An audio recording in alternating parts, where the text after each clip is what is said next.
শোনো, আমরা মহিলারা সংসারে যত কাজই করি না কেন, আমাদের ওই প্রধান কাজটা না করলে আমাদের ঠিক রাত্রিবেলায় গিয়ে ঘুম আসে না।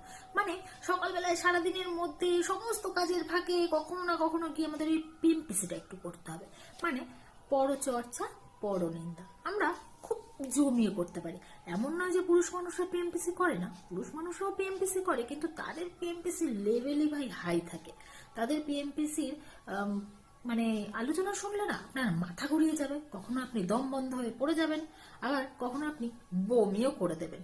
কিন্তু আমাদের পিএমপিসির একটা লিমিট থাকে। আমরা অন্যকে নিয়ে বলতে বেশি ভালোবাসি। মানে ওই কার তরকারি পোড়া গন্ধ বেরোচ্ছে, কার বউ চুড়িদার পরে গেল, কে অন্য গায়ে দেয়নি, কে বগল কাটা নাইটি পরে ঘুরছে, এসব নিয়ে আমরা পিএমপিসি করি।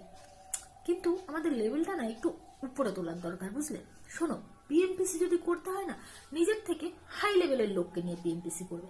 যেমন ধরো মোদি, যেমন ধরো মমতা ব্যানার্জি, যেমন ধরো ঐশ্বর্য রায়, সুস্মিতা সেন, শাহরুখ খান, সালমান খান, এদেরকে নিয়ে পিএমপিসি করো। আরে ভাই, এদেরকে নিয়ে পিএমপিসি করলে নিজের লেভেলটা একটু হাই হবে, বুঝলে? তাদেরকে দেখে কিছু শেখার ইচ্ছা হবে। তা না পাশের বাড়ির কাজের মহিলা কার বউ কার সাথে চলে গেছে, কার বর কার সাথে ফোনে গল্প করছে, ধ্যাৎ, এইসব আবার কোনো পিএমপিসি করার মানে কোয়ালিটি দেখেছি? এত নিচে নামিও না নিজেদের, একটু হাই লেভেলের পিএমপিসি করো। তাতে নিজেদের লেভেলটা যদি একটু টেনে টুনে হিচড়ে বাড়ে।